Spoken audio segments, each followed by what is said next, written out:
Neste momento, Deus, através desta emissora, leva até você mais um programa de fé, com mensagens, hinos e orações a seu favor.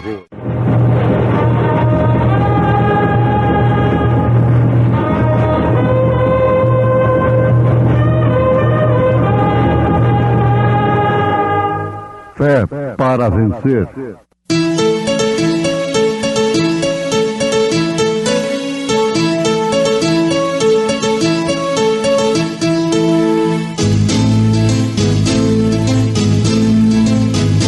Mensageiro, Deus enviou seu profeta, seu profeta. Este som de alarido retumbando está, retumbando está. E as águias de Deus, e as águias de Deus, já voando estão, já voando estão. William Branham foi seu nome e Deus foi com ele, e Deus foi com ele. E a coluna de fogo sempre lhe seguiu, sempre lhe seguiu. a palavra ele pregou, a palavra ele pregou, Com fidelidade. E descendo ele do monte, seguiu uma grande multidão. E eis que veio um leproso e adorou, dizendo: Senhor, se quiseres, podes tornar-me limpo. E Jesus, estendendo a mão, tocou, dizendo: Quero ser limpo. E logo ficou purificado da lepra. Disse-lhe então Jesus: Olha, não digas a alguém, mas vai, mostra-te ao sacerdote e apresenta a oferta que Moisés determinou para lhe servir de testemunho.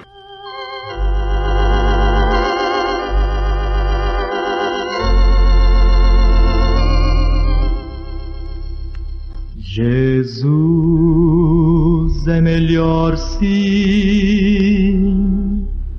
que ouro e bens. Jesus é melhor do que tudo que tem. Melhor que riquezas e posições,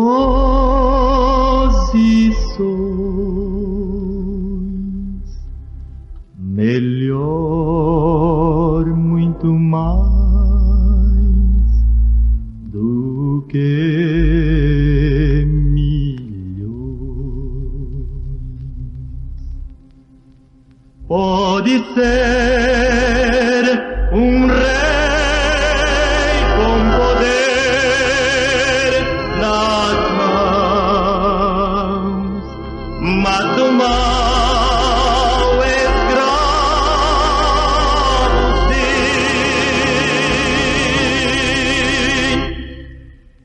1000 vezes prefiro o meu Jesus e servi-lo até ao fim.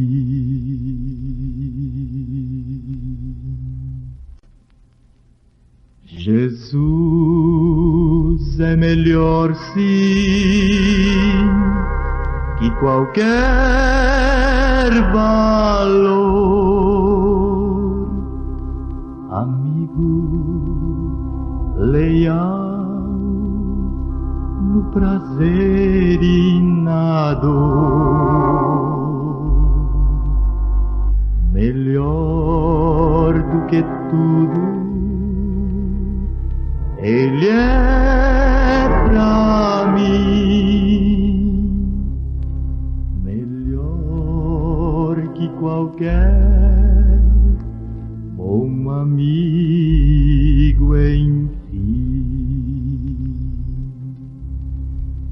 pode ser rei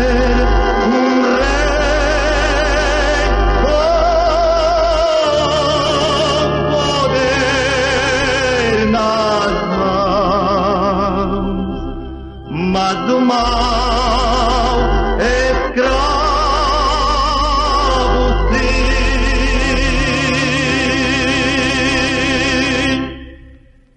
Mil vezes prefiro o meu Jesus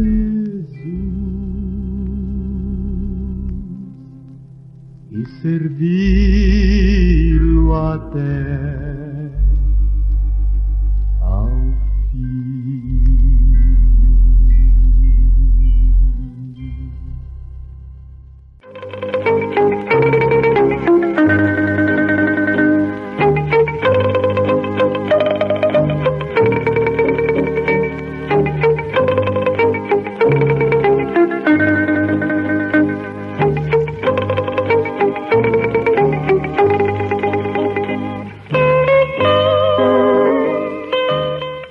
Meus ouvintes, no Evangelho segundo São Mateus, capítulo 8,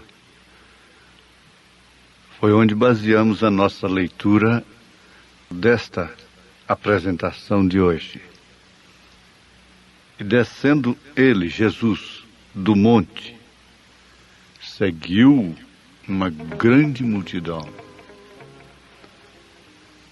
Agora, por que seguia Jesus uma grande multidão? Está certo? As multidões o acompanhavam para lá e para cá. Não lhe davam folga. Ele tinha que estar fugindo, se escondendo. Ele não tinha que fazer propaganda. Ele mandava até que não falasse para ninguém. Mas a questão é que ele bem sabia o que tinha por dentro do homem, diz a palavra em São João capítulo 2. As pessoas seguiam-no, mas por causa dos milagres, impressionadas, curiosas, entretidas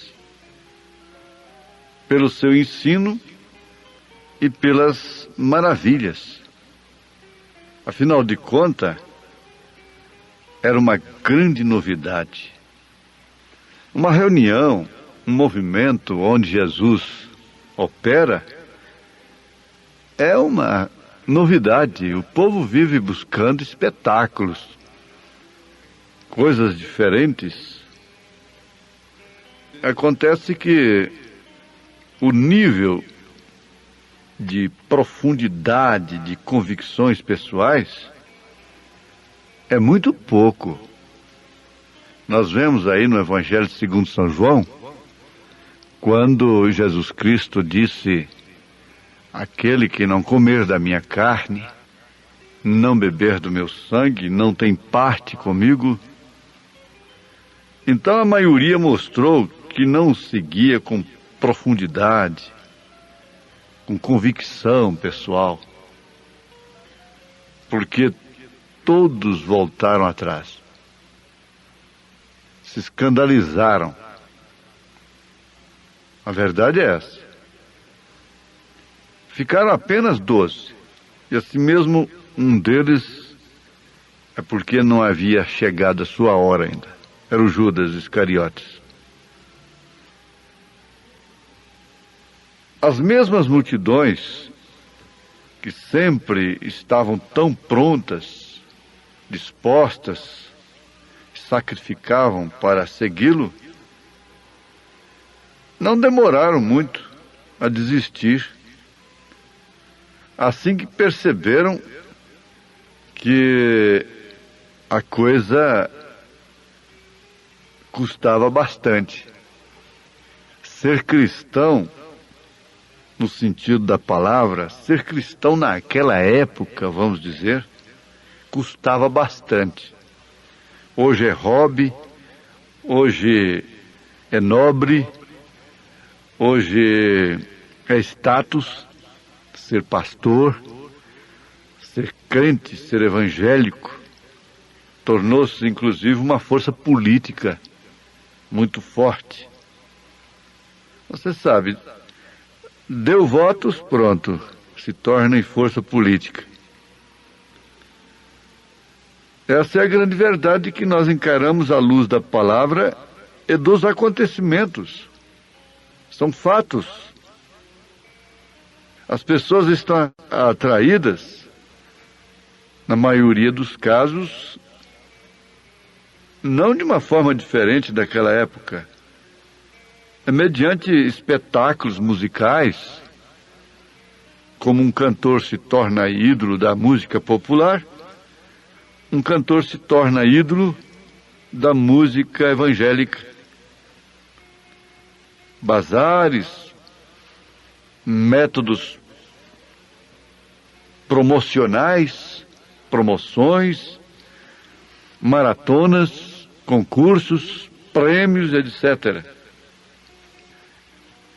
Agora, estudando realmente, e pessoas, estudantes, que vivem estudando, acompanhando os fatos, constatam que esse tipo de discipulado, de cristianismo, é superficial e prejudica mais do que beneficia, porque cauteriza a consciência, satisfaz não uma fome de salvação, não uma sede do espírito, na verdade, mas sim um espírito religioso.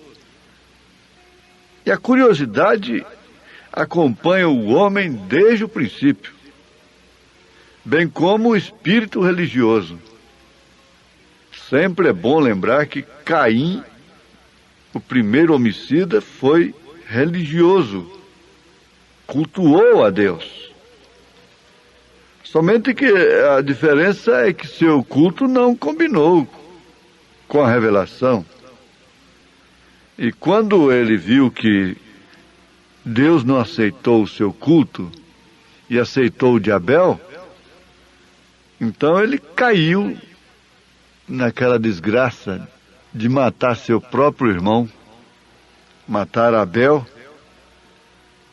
Abel não tinha culpa nenhuma. Se tem uma pessoa que morreu sem culpa depois, ou mesmo antes de Jesus Cristo e de outros tantos, foi Abel.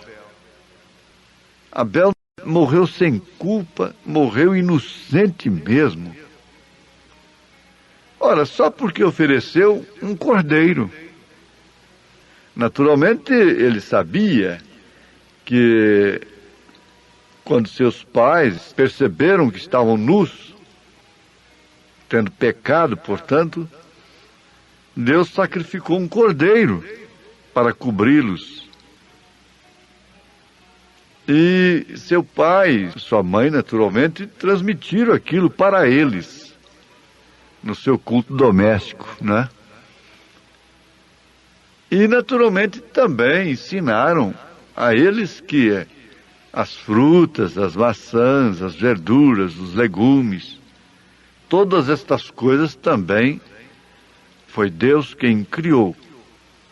Abel sabia, Caim também sabia, tanto de uma coisa como de outra. A diferença é que quando eles se esconderam, perceberam que estavam nus, fugindo, portanto, da presença de Deus, eles cozeram para si exatamente o produto através do qual Caim mais tarde viria oferecer culto. Fruto da árvore. Cozeram vestes de folhas.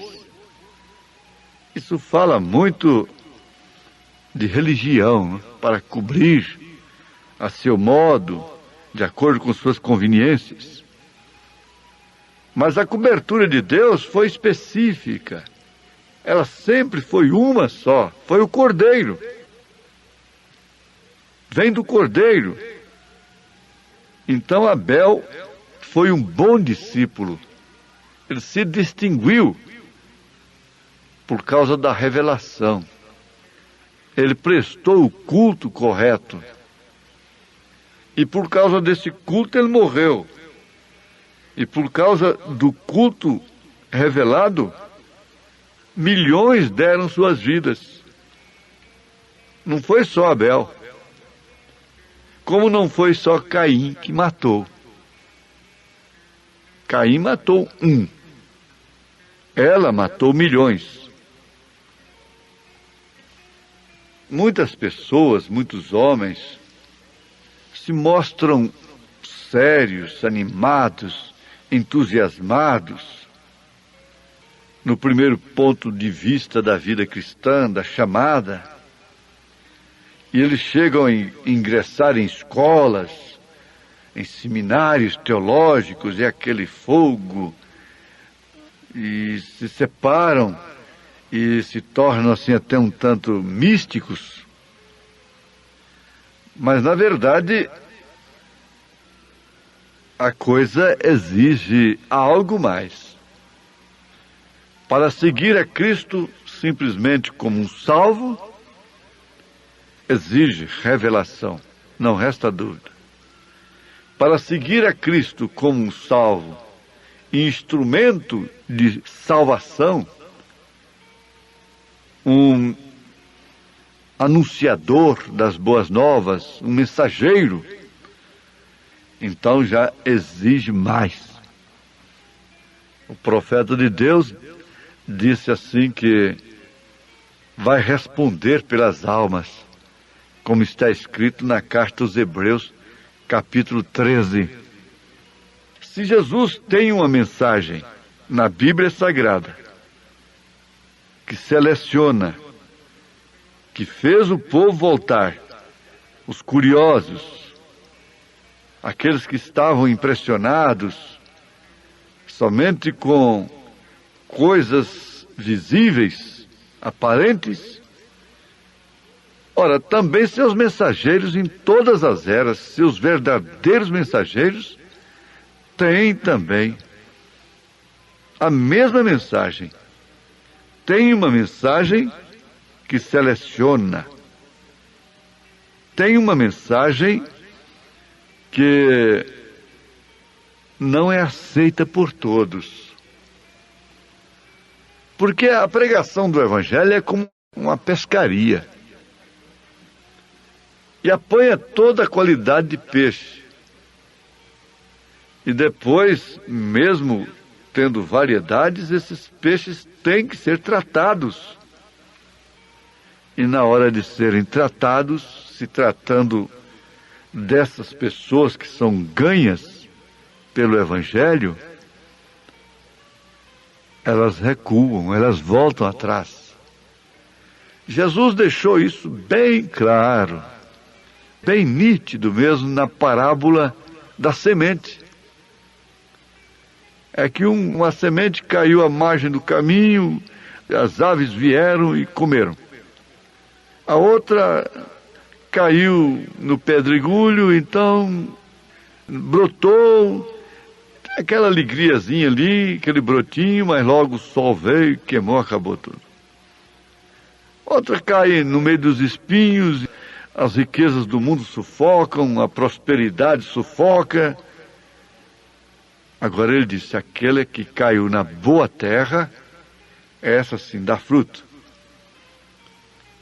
E eles queriam, os discípulos queriam que Jesus interpretasse de fato a parábola. E ele interpretou. Ele disse, a eles não é dado conhecer estas coisas, mas a vós é dado. A vocês que ficam comigo, em quaisquer situação. Por isso, nós devemos respeitar a Deus, esteja acontecendo o que estiver acontecendo.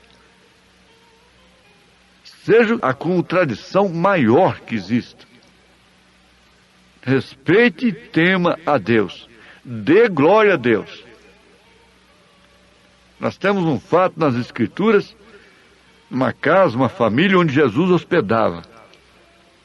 E ele se foi e logo chegou lá uma oração, um pedido, um aviso, um mensageiro. Mestre, aquele a quem tu amas está enfermo. Em outras palavras, venha depressa, senão ele vai morrer. Jesus nem se incomodou. Se trata de Lázaro, Maria e Marta. Depois que ele estava morto, aí ele disse para os discípulos: vamos lá, porque Lázaro dorme. E eu vou lá despertá-lo, né? Chegando lá, Marta disse: se tu estiveras aqui, meu irmão não teria morrido. Mas não murmurou, não se escandalizou, não deu lugar a mágoa ao coração, porque Jesus não foi. Deixou seu irmão morrer. Quantas vezes ele comeu lá, quantas vezes ele dormiu lá, naquela casa. Elas teriam muita razão para lamentar, para ficar em dificuldade com Jesus. Aquela dificuldade que muitos têm. O profeta diz que Deus deixa acontecer isso para ver como você vai reagir, para testar seu espírito. Mas acontece que elas não murmuraram, elas não deram lugar à razão. E sem fé é impossível agradar a Deus. O que aconteceu? O seu irmão foi ressuscitado depois de 4 dias na sepultura. Se ele tivesse atendido na hora, teria sido um milagre a mais. Mas como ele demorou, foi uma ressurreição. Foi uma ressurreição. O milagre foi muito maior. Tem a passagem da sunamita na Bíblia. Ela estava com seu filho morto em casa. Ela foi em busca do profeta. E todos que lhe cumprimentavam, essa pergunta: vai tudo bem? Vai bem? Vai bem? Até por hábito, por cortesia: vai bem? Vai bem? Ela sempre respondia: vai tudo bem. Com o filho morto em casa, ela dizia que tudo ia bem. Porque ela cria na ressurreição do seu filho. Muito embora havendo morte na sua casa, ela estava dizendo que ia tudo bem. Deus não se agrada dessas pessoas que só ficam lamentando. Mais ou menos. Minha filha, meu filho, a coisa não está boa, não. Ore por mim, Deus se esqueceu de mim. Não, vai tudo muito bem, sim, porque esteja acontecendo o que estiver acontecendo, mesmo que seja a morte. A morte significa encontro com Deus, entrada nos céus, na 6ª dimensão. É isso que a morte significa. Então, nós vemos que há uma seleção na mensagem de Jesus, lá na Bíblia. Agora, nós vamos pregar essa mensagem de Jesus e não tem uma seleção também? Então, nós estamos pregando só uma partezinha também, como aqueles que só queriam uma parte do Evangelho de Jesus, de suas reuniões. Mas eu creio que meus ouvintes querem tudo. Querem a Páscoa completa, com a erva amargosa. Deus te abençoe, no nome do Senhor Jesus Cristo. Amém.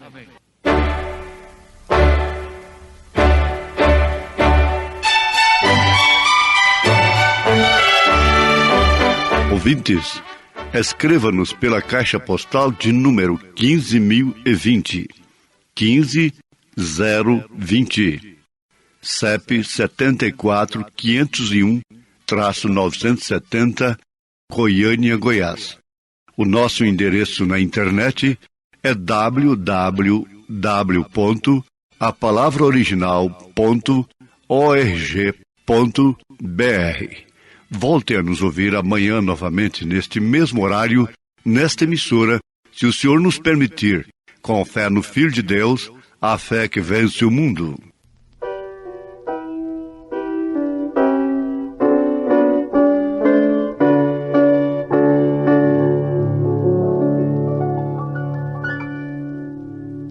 Venho, Senhor, guiar com tua mão a nossa vida tão constante aqui.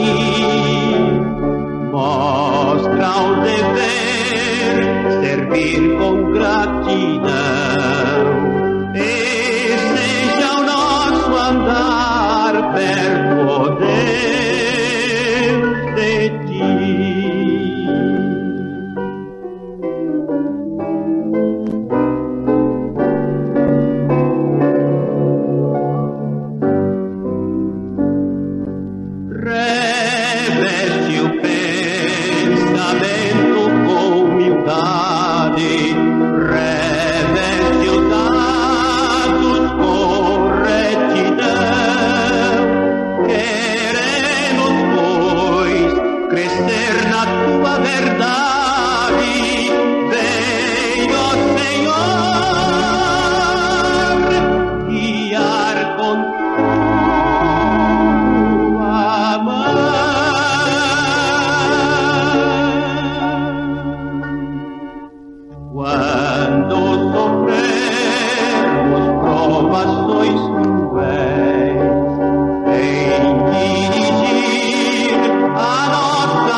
Senhor, guiar com tua mão a nossa vida tão constante aqui.